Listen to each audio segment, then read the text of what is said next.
Hi friends, I'm Bryn. And I'm Devin. And this is Friends Who Crime. Do, Friends Who Crime. It's Friends Who Crime at night. If you're new here, make sure you follow Friends Who Crime on Instagram. I post extra content there, like pictures that go along with each episode, so definitely don't miss out on that. Also, please leave us a 5-star review on your streaming service of choice. It really helps the podcast grow. Comments are great too. Engagement of any kind is awesome. I need to introduce my guest today. Devin is here on the podcast. Hi, Devin. Hey. So tell us a little bit about you.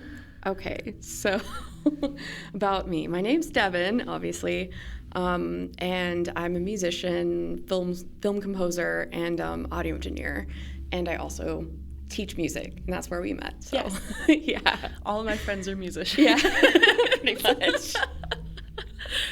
Yeah, Devin and I actually worked together at the same school in like North Austin, and we both just put in our 2 weeks recently at the same time. And saw that on your story. Not that it's a bad place to work, it's just really far away. And yeah, it's a huge drive. It was just time to move on. Yeah, for both of us. For sure. So, what is your relationship with true crime look like? Are you a big fan? I've been a huge fan of true crime for a while. I can't remember a time I wasn't, to be honest. I remember being like a kid and watching, I think it was like Perfect Crime, and it's like this from History Channel or whatever. I don't know if you've ever seen it. I have not. But it's like people who tried to commit the perfect crime and like they almost got away with it and stuff like that. That was one of the earliest ones I think I can remember, and I think I was like 12 like when I was watching it. Yeah, it was actually really interesting. Kind of like documentary style, you know. I think Jack the Ripper was on one of them. Of course. Yeah. But I mean, it's not like, you know. He did kind of get away with it though. Yeah, for sure. So it had stuff like that on there that was like really like historical, but like, yeah. Some of them did get caught, but it was like they almost got away with it, you know? Yeah. So I mean, with Jack the Ripper, he did get away with it. Every year they're like, we figured it out. It's my gosh, we're never gonna figure it out. Yeah. It's too old now. So true. Yeah, but I've been a fan for a long time. And like just kind of interested in like mysteries and stuff, like just in general. I really like mysteries. So yeah. I mean, pretty fascinating. Yeah, if I do say so myself. For sure. But today we're not exactly talking about true crime. It's kind of weaved into some of the stories, but we're actually going to talk about cryptids today. Yay! So excited. Yes, Devin asked for this episode a while ago, and it's finally happening. Yay! Which I'm really excited about. Same. I'm so excited. Yeah. I love cryptids. And we're going to actually be focusing on Texas cryptids. Most of them are kind of central Texas cryptids. Awesome. There's a lot of things in San Antonio that I could cover too if we wanted to do another episode and make this a series. That'd be so cool. If you're listening, give me your opinion, because if you want another one about cryptids, I will do it. So tell me, you requested this episode. Tell me why. Okay. So I just in general been a huge fan of cryptids. I listened to your ghost story one where it was like kind of campfire edition, and I was like, I want to do one like that. And then I've had some like really weird kind of like, I have a story about one of mine. I think I told you like briefly, not what it was about, but like, I guess I told you a little bit of the context. But I do have a story about a possible cryptid sighting that I had. Bring it. So it was interesting, but I don't know if you want to get into like the actual stories first. But yeah, so that's, I also like have just watched a bunch of shows on it, read a bunch of books. I'm kind of a nerd when it comes to like that kind of stuff. That's good to know. Yeah. So I'm kind of like one of my favorite cryptids is Mothman. I freaking love Mothman. Who doesn't love much. Mothman? Yeah. I've like read books, watched, shows, all that kind of stuff. It's just interesting to me. I don't necessarily believe in that. It's not like I'm like hardcore, like, yes, Bigfoot's real or anything like that. But I think it's interesting. because I'm like, what is true and what's not? Because it's kind of like the ghost stuff, you know, like I feel like not everybody can be wrong, right? Right. Like they always say that, like, well, you know, everybody's experienced something similar, or like, you know, everybody that talks about it, not literally everyone, but yeah, I think it's interesting. And the same thing with the cryptids, it's like in certain areas, those sightings are prevalent and people swear by them, and it's like, well, what are they really seeing, you know? Right. So the mystery of it's really interesting. Yeah. So agreed. Yeah. It's, to me, it's like ghosts. It's like astrology. It's like it's interesting. Yeah. It's cool. But yeah, I don't know if I 100% buy into it. Same. Yeah. I'm the same. But it's just cool to talk about. Like the curiosity, I think, is really natural for humans. Yeah. No, I totally agree. So what is a cryptid? The term cryptid in Texas folklore often extends beyond the strict, like, cryptozoological definition of undiscovered animals. Instead, it kind of encompasses a diverse range of phenomena, including, like, lingering spirits, historical figures that haunt locations, and even real animals whose existence in a particular region remains unconfirmed. Sort of like Bigfoot, right? Like, oh, is it motion? Our lights just went out. What the? Oh my god. Is it just our room? Okay. What the?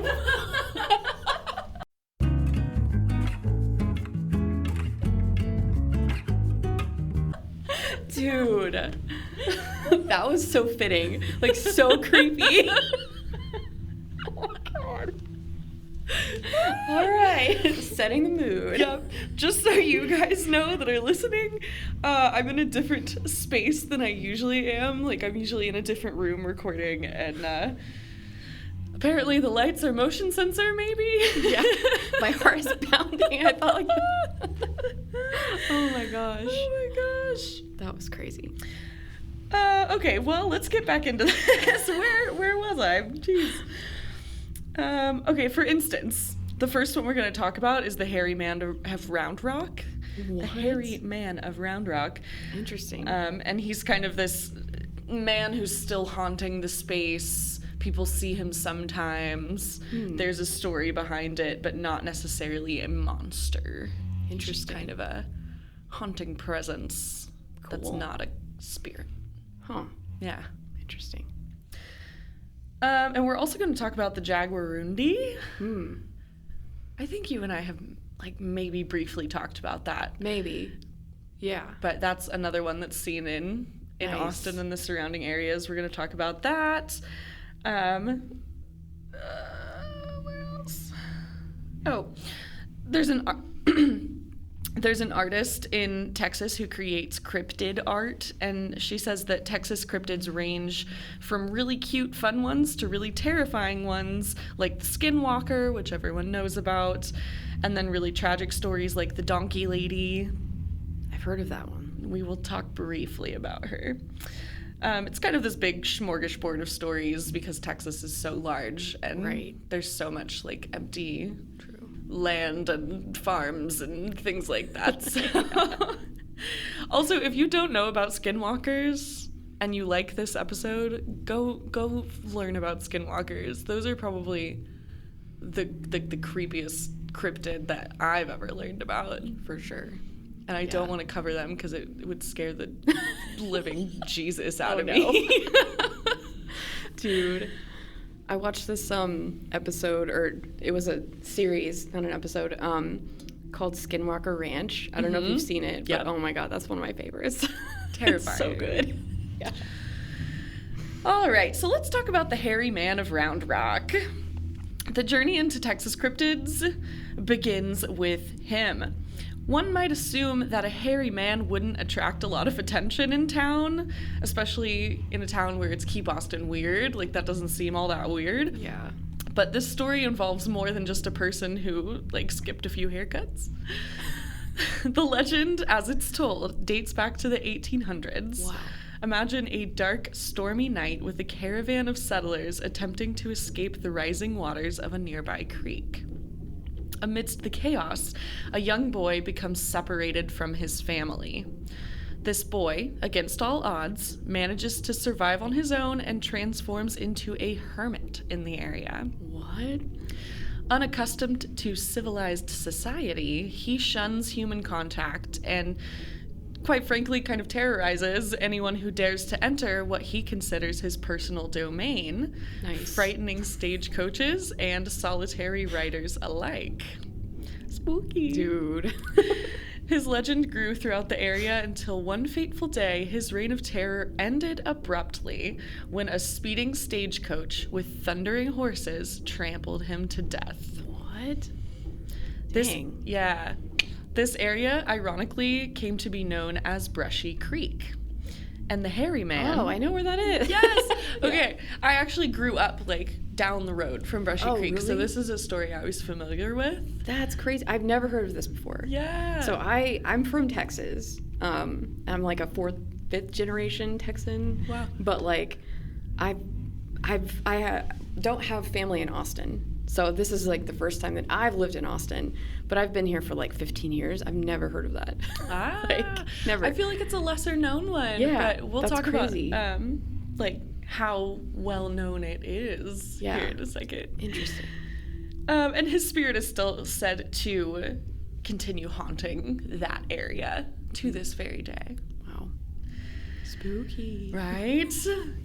There is actually a road named Hairy Man Road in Round Rock. Seriously? I have driven down it a lot. Oh my gosh. Laura Owens, who also grew up in the area, now serves as a community center manager at Brushy Creek Municipal Utility District, and she's intimately familiar with this road.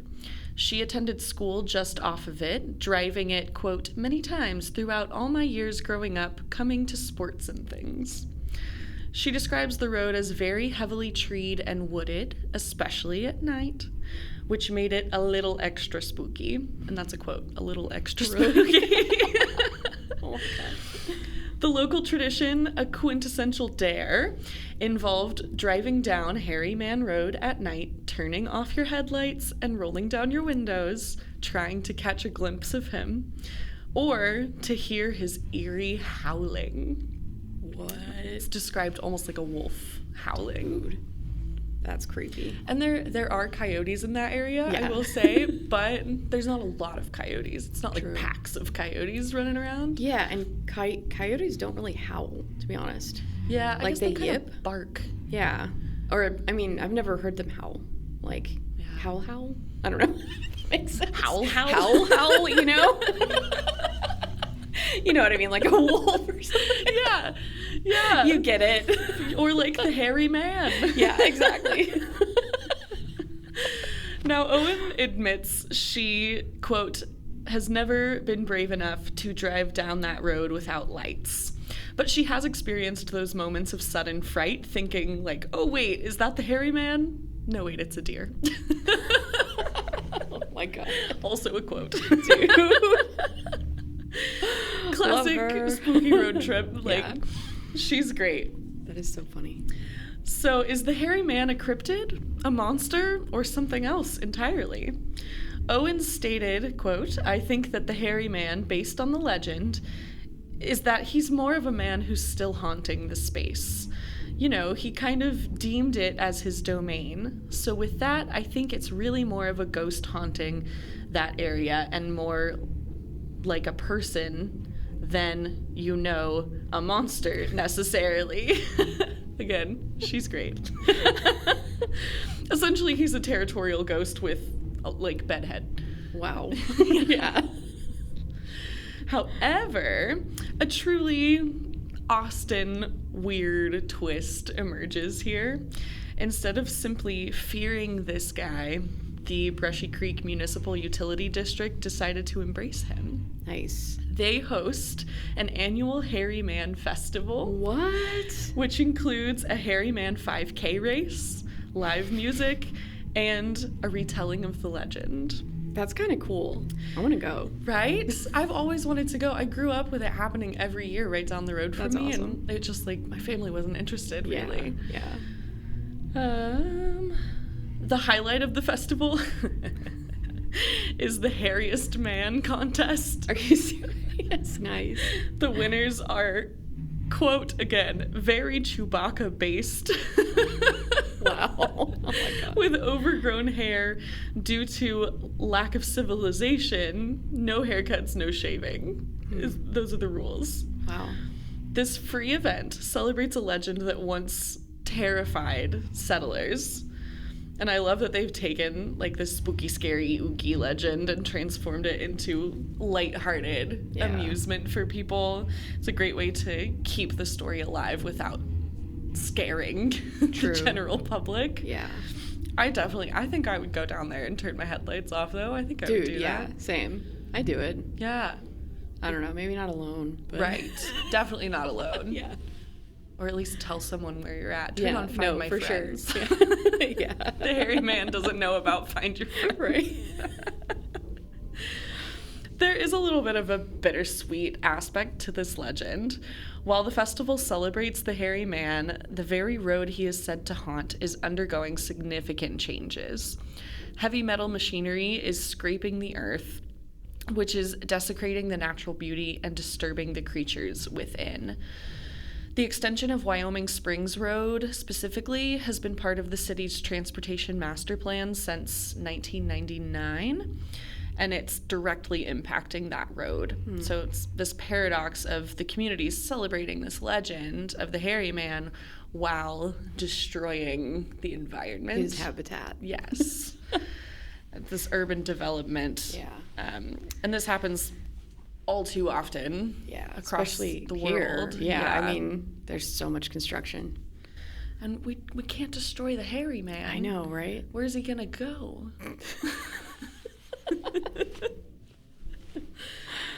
So that is the tale of the hairy... That is so hard to say. That is the tale of the hairy man. Tale of the hairy man. Wow, that's interesting. I've never heard of that one. I want to go to the festival pretty badly. I will figure out when the festival awesome. is, and, like, I'm gonna invite everyone listening. Yeah. Like, come hang out at the Hairy Man Festival when I figure out when it is. I'll look it up. It sounds almost like Bigfoot a little bit. A little bit. Because I know Bigfoot has his own, like, sounds and stuff that apparently he has, and But, I mean, obviously it was based on a real guy, apparently, right? Apparently. Or is it, As the legend goes. Okay, yeah. But definitely, like, derivative of Bigfoot, for sure, in the South. For sure. And maybe not as... I feel like he's maybe not as, like, big as Bigfoot's supposed to be. That's true. Yeah, he's just, like, Smallfoot. All right, this next cryptid is the Texas Goatman. Ooh. I will say this one is a little more rough. I will give a trigger warning when the time comes. Oh, also, I need to clarify. Texas is home to 2 Goatman legends, and they are really, really different. One is a classic cryptid, hairy beast, while the other is a deeply tragic and horrific tale rooted in racial violence. Wow. And that's going to be the one we talk about today. And this one is from Denton. It's usually referred to as the Texas Goatman rather than just the Goatman. But I will talk about the other one later, just to compare. The story of the Texas Goatman, specifically the one tied to Alton Bridge in Denton County, is less about a monster and more about a monstrous act of human cruelty. If you don't know, Denton is near Dallas, for anyone not familiar with Texas. Unfortunately, this isn't just a spooky campfire story. It involves real history, and unfortunately in Texas, a lot of that history involves racism. We are in the South. Yeah, unfortunately. Unfortunately. In the 1930s, during the Great Depression, there lived a successful black goat farmer named Oscar Washburn. Locals affectionately called him the Goat Man due to his proficiency in business selling milk, meat, and cheese. He even erected a sign on Alton Bridge that read, quote, "This is the way to the Goatmans." Aw. Yeah, so cute. Again, just like embracing that legend. Yeah. However, his prosperity, especially during the Great Depression, attracted the most malevolent attention. The KKK. Great. One evening, Klansmen approached his home with torches, demanding him to come out and face them.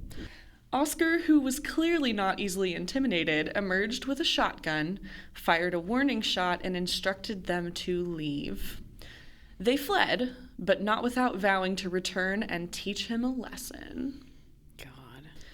Despite his wife's desperate pleas for them to move houses for safety, Oscar said no. He said this is his home, and he was going to stand his ground. There's merit to it. Yeah. Yeah. I mean, it's sad that, like, you know, Right. anybody even would have to think about that kind of thing. But yeah. Yeah. Like, it would have been better if, like, It would have been safer. safer, yeah. But at the same time, it's sad that that even, It's crazy. Makes me sick. Tragically, they did return. And this is where the trigger warning comes in for animal cruelty and atrocious racism. Oh, no. One night, Oscar was awakened by the frantic bleating of his goats. He rushed outside to find a man slitting their throats. No. In a rage, he pursued the man across Alton Bridge, only to find himself surrounded by a mob of hooded Klansmen. It was a brutal trap. Recognizing his horrific fate, he screamed a warning to his family, but it was too late. This next part is really horrendous. I had a really hard time even putting this in the script, but I feel like it's important to talk about, so please be warned. Hit the little skip button once or twice if you don't want to hear it. Sorry, Devin. The mob pinned him down on the bridge, tied a noose around his neck, and hoisted him over the side. They believed him to be dead, and the horror wasn't done. After the lynching, the mob proceeded to his home, surrounded it, and set it ablaze, killing his wife and 3 children inside. Dang. There's just no words, really. Yeah.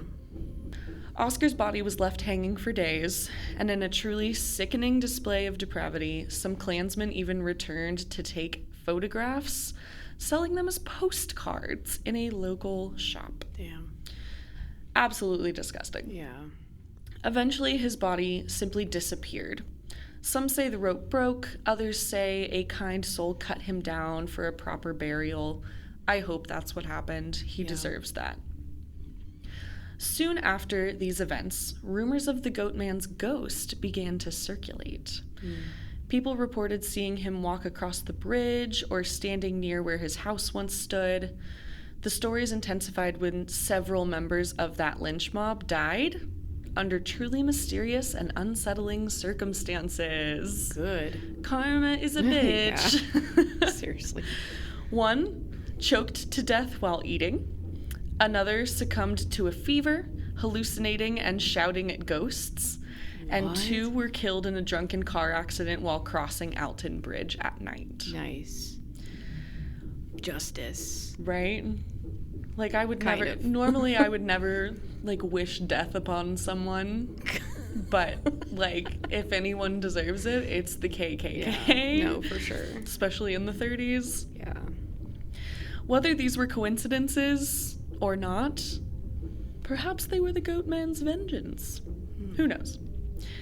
Even today, residents claim his ghost still lingers. Car wrecks on the nearby road are attributed to his wrath. Visitors report seeing his ghost walking along the river or his body hanging from the bridge. Some people say if you visit the bridge at midnight, the Goatman's ghost will attack, and standing where his home once stood will cause a burning sensation on your skin. Interesting. Another version of the legend states that late at night, Oscar Washburn's voice can be heard on the bridge, repeating his defiant oath, "This is our home. I swear to God, no devil's gonna drive us from it." Wow. That is intense. Very intense. Dude. God. And that one's a little more ghosty. Yeah. But I still considered it a cryptid because people say it's more of like a solid. Really? Yeah, it's not like a ghosty presence. It's like a solid apparition. Interesting.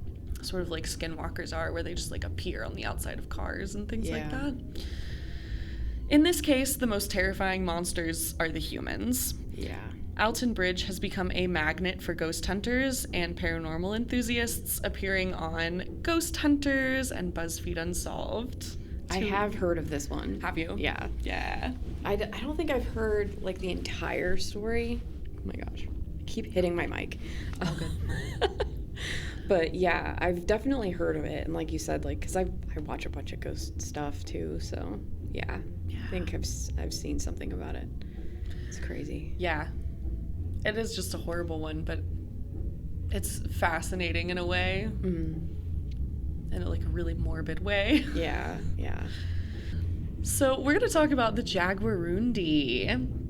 Is it extinct or just hiding?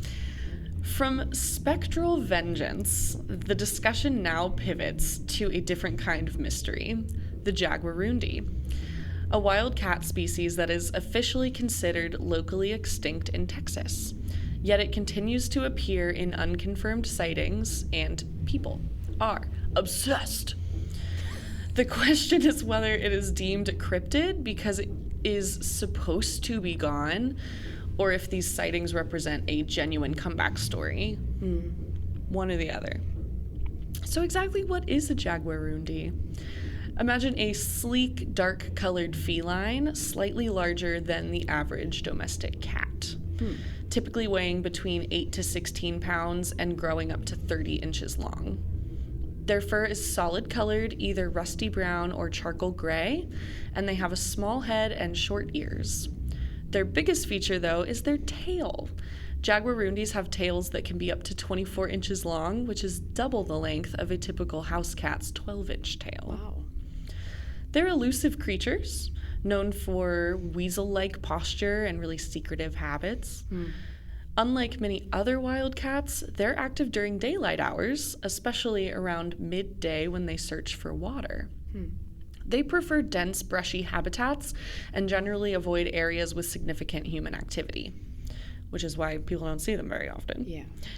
Even though they're considered locally extinct in Texas, they're still found in northern Mexico and Central and South America, but their populations have decreased due to their habitat being destroyed. Yeah. Common theme.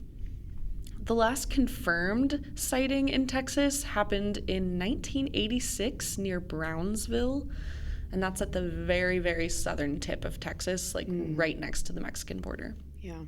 It's been nearly 40 years since an official verified sighting of a Jaguarundi, yet Texas residents, particularly in Seguin near Link Road and State Highway 46, have been reporting unconfirmed sightings for a while. Interesting. Fox San Antonio meteorologist Brad Souter even mentioned them in a Facebook post. People in Uvalde, I think that's how you say that. Uvalde. Yeah.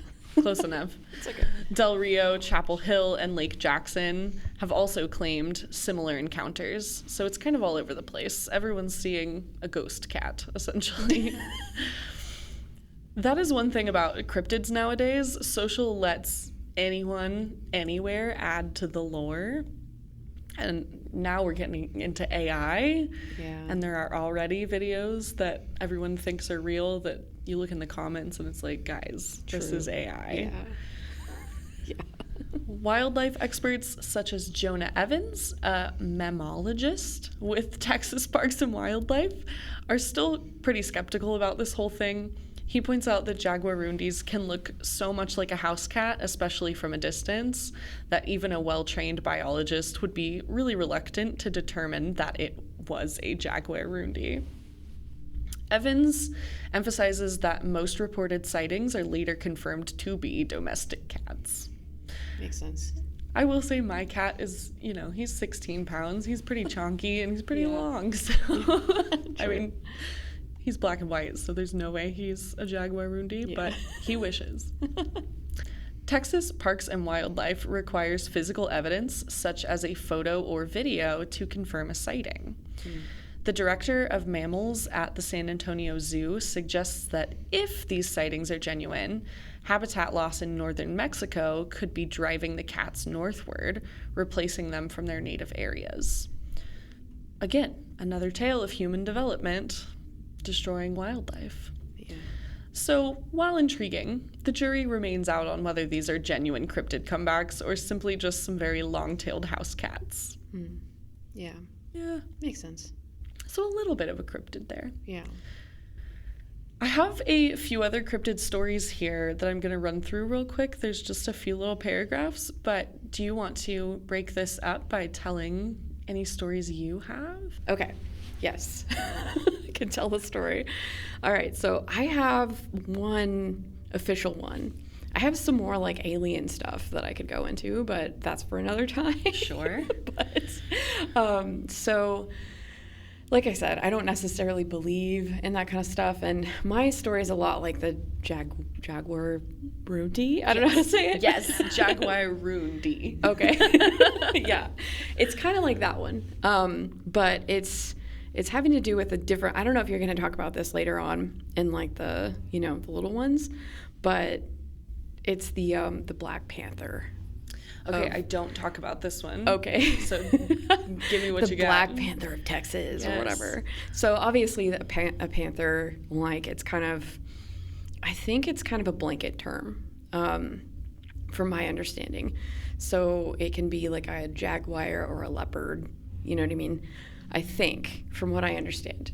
I'm obviously not like a, expert, but it's more, I think, like a jaguar. But so yeah, basically to kind of go into the whole story of it, when I think I was like maybe like 14-ish, I was like around that age, and my family owned like a big ranch. I guess they still do, but I don't know, they might have sold it, but it was like over 100 acres. It was pretty huge. That's big. Yeah. And it was really close to like Garner State Park area. I don't know if you've ever been in that area. Yeah. But it was just like full, like dense wooded area in some parts. And it was connected to the like river. So the river kind of ran all the way through like the property. So we'd have like a lot of trespassers because they'd be floating on the river. And the lights went out again.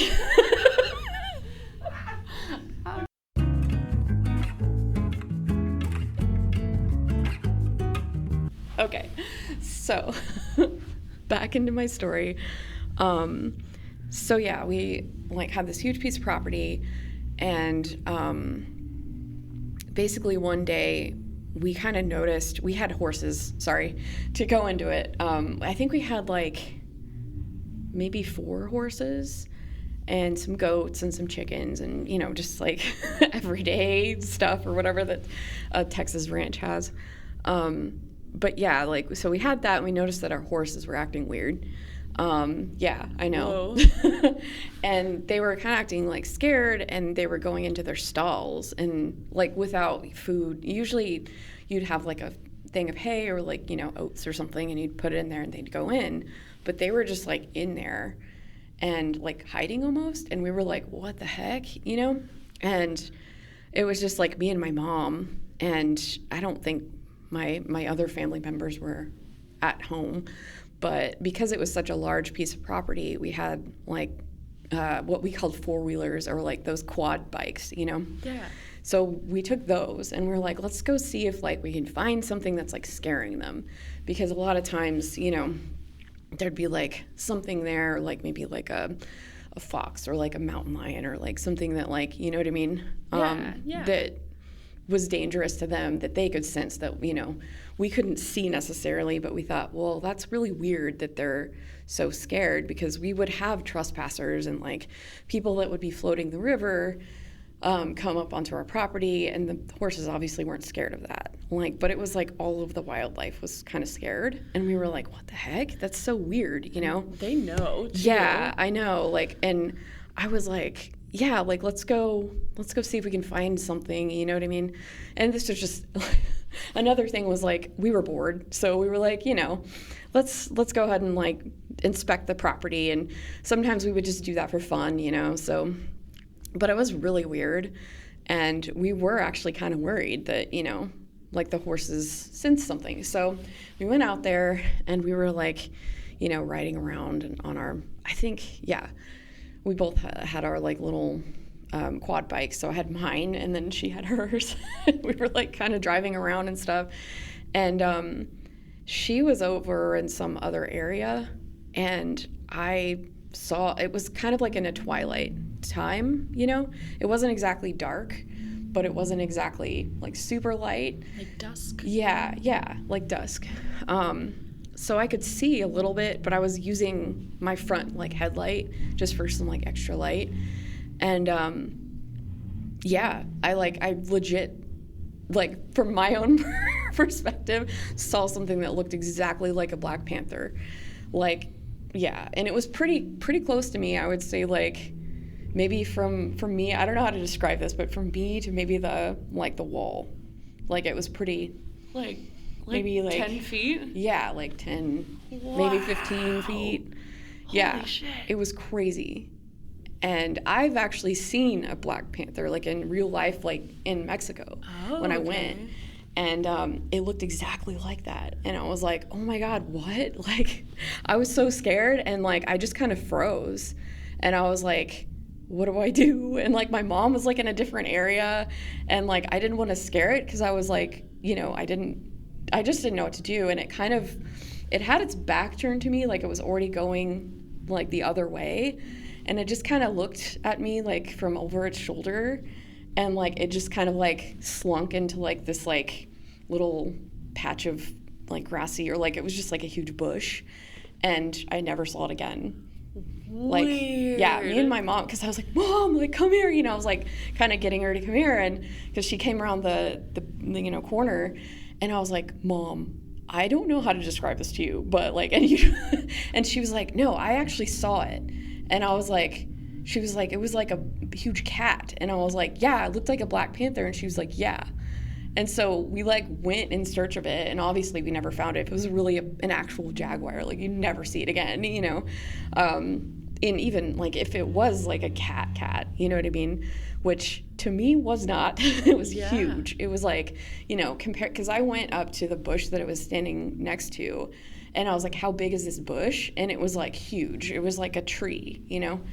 And I was like, there's no way that could have been just a cat, you know what I mean? Yeah. Or like what you were describing, you know? Right. So, yeah. And actually, it's kind of funny because because I was like, yeah, I saw a black panther. Like, you know, I thought it was like normal or like something like Escape from the Zoo. Like, because that kind of stuff actually has happened before. Totally. So I was like, oh, okay, like, you know, kind of like researching stuff about like if something escaped or whatever. And it was like a really small town. I think like maybe 200 people in the town. Oh, okay, wow. So it was like very small. And I remember I went to like the corner store and I was like talking to somebody about it. And they're like, oh yeah, I've seen that before. Like legit, like so many people have seen it. What? And they're like, yeah, the Black Panther. Like, and I was like, what? Okay, is this a thing? And then finally I realized like, no, this is considered a cryptid, quote unquote. Like, I didn't know that, but like, it's apparently considered a cryptid because, like what you were saying, it's supposed to not be in this area. Like, you know, it's unconfirmed and all that kind of stuff. But yeah, like, that's wild. I know so many people that have seen them, actually. Like, even one of my friends, I was telling her this story and she was like, oh yeah, I've seen one of those. And I was like, seriously? That's and she was like, yeah, I thought it was a horse at first because it was so big, and it was like on, you know, a hill or something like that, and her mom saw it, and then it turned around and it had like that huge tail, and they were like, oh my god, that's like a huge cat. So Wow. Yeah, it's just crazy. But I've known a lot of people, and some people are like, oh, yeah, it could be a mountain lion or something like that, which is understandable. I'm not, like, opposed to that theory, but I saw what I saw as far as, like, the blackness of it and, like, the really long tail. Like, it looked exactly like what you could imagine a black jaguar looking like. And it had the same movements, the same, like, yellow eyes, like, because it looked at me, like, kind of, from behind. And I was like, oh, my God, what the heck? Like, what's going on? Is it going to, like, pounce on me? Like, I, like, legit was, like, scared for my life for a second. Yeah. That's crazy. It was crazy. So that's my story. Wow. But, yeah, nothing came of it other than, like, other people telling me their stories. Right. But, yeah. When so, it comes back to, like, you can't all be wrong, Yeah. Yeah. Like, if you all saw the exact same thing. Totally. In the same and it was in the same, area. like, time period, too. Like, because, they're like, oh, yeah, I saw that, like, a week ago. Or, like, you know what I mean? In that time period of, like, me asking people around, I was like, you guys, like, is this a thing? Because, like, our horses were scared, like, all this kind of stuff. And, yeah, they were like, yeah, I've seen that. That's out here. Like, people believe in that. Oh, like, especially out in, like, the brush, you know what I mean? It's crazy, but yeah. That's an amazing story. That was so worth the wait. I'm glad. All right, I'm going to wrap up with a few other little tales here. I didn't go as in-depth on these, but I wanted to include them. The earlier mention of the 2 Texas goatmen, this is the other one. It originated in Fort Worth, the Lake Worth monster, which is sometimes referred to as Texas Goatman or Mudman or just Goatman, described as a part man, part goat creature with scales and long-clawed fingers. What? Sightings dramatically increased in July of 1969, with reports of the monster landing on a man's car after leaping from a tree and even throwing an automobile tire at a group of people. Dude. There was even a photograph taken by Alan Plaster described as a man-sized white furball, although he later came to believe it was a prank and suspected high school students were involved. Oh my God. Sounds like a prank. Yeah, the reports ceased when school resumed, and many people did suspect high school students were behind the incidents. Yeah, that makes sense. Despite the hoax origin, the Fort Worth Nature Center and Refuge has embraced the legend, holding an annual Lake Worth Monster Bash since 2009. Oh, nice. Just like the hairy man. Nice. Moving slightly west, there is the Beast of Bear Creek. It's not the Bear Lake monster, which is in Utah, easily confused. This beast is said to inhabit Kimble County, and people tend to describe it as werewolf-like. Did you say Kendall County? Kimble County. Oh, okay. Described as werewolf-like. The evidence for this creature is pretty unique, actually. There's a large carving etched into a limestone cliff from the late 1800s, said to possess wolf-like features. What? Some believe it was inspired by tales of a medicine man who could transform into a wolf. Interesting. Others say it was merely the product of a stonecutter's vivid imagination, or even a poorly drawn bear. Oh, man. It's like, that's same. hilarious. Yeah. I was like thinking about that too. Locals have reported weird screams and howls, although, as is often the case, these could just be regular animals. True. Still, though, a werewolf carving is pretty strange. That is interesting. I know that, like, isn't that kind of a skinwalker thing too? Like, it's like they can transform, or like, so that has something to do with that. Like shape-shifting? Yeah. That's crazy. And speaking of bears, the Bear King of Marble Falls is another one. Okay. Lots of bears going on here. The Bear King? The Bear King. Love it. Of Marble Falls. Oh my God. This creature, described as a half-man, half-bear, is said to have roamed the woods around the Colorado River. The legend recounts it whisking away the belle of Marble Falls to its cave, only for her to escape and lead hunters back to kill it. Very Beauty and the Beast. I was like, Beauty and the Beast. There is actually no local evidence or reports of this legend. The only surviving accounts originate from a 1901 Washington, D.C. newspaper clipping. However, this tall tale found a new life. It is the namesake for Bear King Brewing Company in Marble Falls, which is nearby Austin, if you've ever been. Yeah, I've been to Marble Falls. Okay, perfect. Yeah. And the owners, quote, loved the idea of bringing that legend back to life through their beers and storytelling. Nice. So if you're in Marble Falls, you might grab a wandering blonde and imagine the Bear King lurking. I love that. I really want to go. Yeah. I really want to go. I want to see if maybe East Side people will. That would be so cool. We'll go and just like drive out there and have a good time. Nice. Talk about the Bear King. That would be good. Of course, a discussion of Texas cryptids would be incomplete without mentioning the chupacabra. Right, yeah.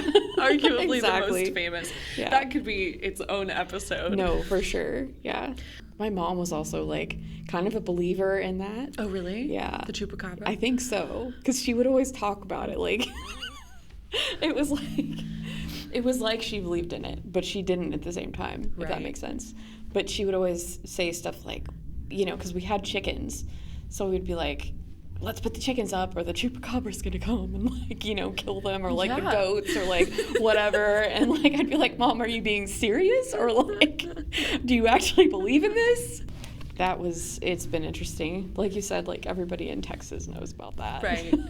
And most of the stories describe cattle or livestock, such as goats and cows, found with puncture wounds on their bodies and their blood completely drained from their veins. Creepy.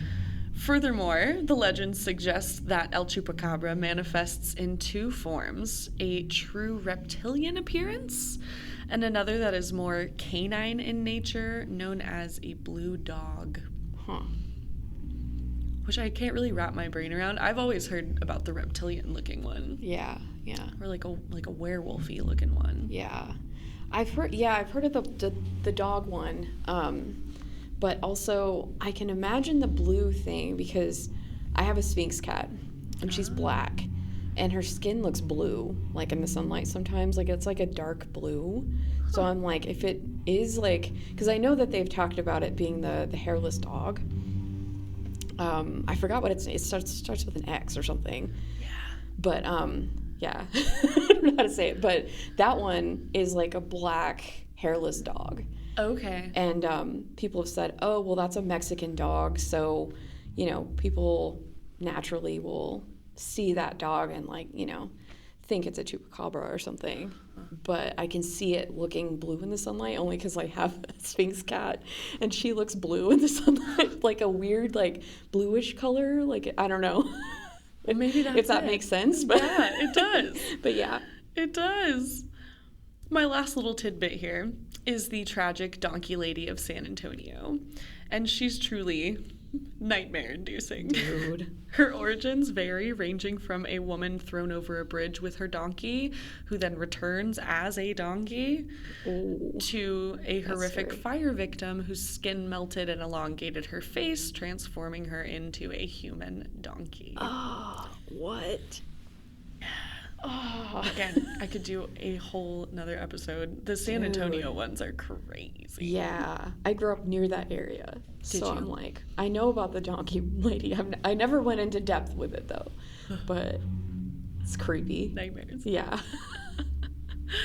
Well, that's all my stories today. I want to know what cryptids lurk in other parts of the world. So if you're listening and you have a story about cryptids, you can email your story to friendswhocrime@gmail.com, or you can message Friends Who Crime on Instagram. I mean, it'd be cool to, like, do another episode with, like, more of them. And yeah, I hope you enjoyed my story. Yes, very much. Like my random story. That's what I want to hear more people's stories, like Yeah. personal stories, not like secondhand stories, Right. you know, like the lore. I want to Yeah. hear For sure. people who have seen it with their eyes Yeah. and aren't lying. True. Well, a huge thank you to you for joining me on my podcast tonight. I appreciate you taking the time out. It's been fun. Yeah. Yeah. And thank you, friends, for tuning into another episode of Friends Who Crime. Stay hydrated, wash your hands, keep an eye out for weird creatures, and remember, friends don't let friends commit crimes. Bye!